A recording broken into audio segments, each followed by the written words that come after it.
ఈరోజు ఉమ్మడి రాష్ట్రంలో అట్లా తెలంగాణ కానీ ఇటు ఆంధ్రప్రదేశ్ కానీ వడ్డర్లంతా చాలా సంతోషంగా ఉన్నారు.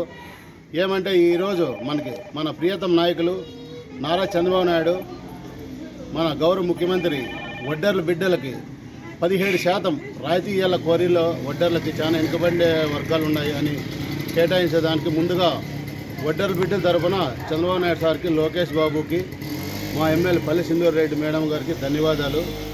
ఈరోజు అన్ని కులాలకు బేస్ చేసుకుంటే వడ్డర్లు చాలా వెనుకబడిండే వర్గాలు ఉన్నాయి సార్.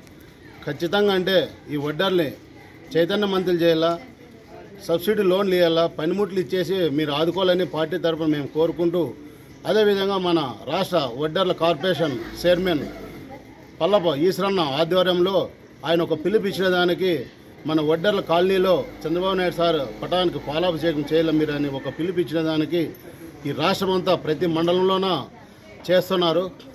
ప్రత్యేకమైన ధన్యవాదాలు ఈశ్వరన్నకు కానీ, మన వడ్డర్ల చైర్మన్కి కానీ.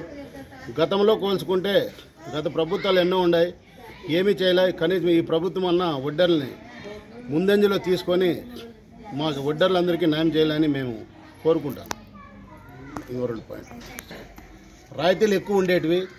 ఇప్పుడు మన పుట్టపర్తి ఎమ్మెల్యే పల్లె సింధూర్ రెడ్డి మేడం గారు అసెంబ్లీలో మాట్లాడినటువంటి పూర్తి రాయితీలు రాయగొట్టే వాళ్ళకి కానీ, కంకర కొట్టే వాళ్ళకి కానీ పూర్తి 0 రాయితీలుగా ఇవ్వాలని అటు రాష్ట్ర ప్రభుత్వం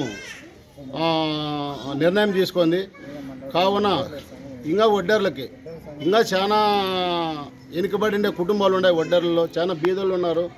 కూలిపోతేనే వాళ్ళకి జరుగుతుంది కాబట్టి అట్లా వాళ్ళకి ఏదైనా సబ్సిడీ లోన్లు ఇచ్చి వెహికల్ కానీ, పనిముట్లు కానీ ఇంకా ఏదైనా సబ్సిడీ లోన్లు ఇచ్చి వాళ్ళని ఆదుకోవాలని రాష్ట్ర ప్రభుత్వానికి మేము వడ్డర్ల తరపున ధన్యవాదాలు తెలుపుతున్నాం. ఓకే.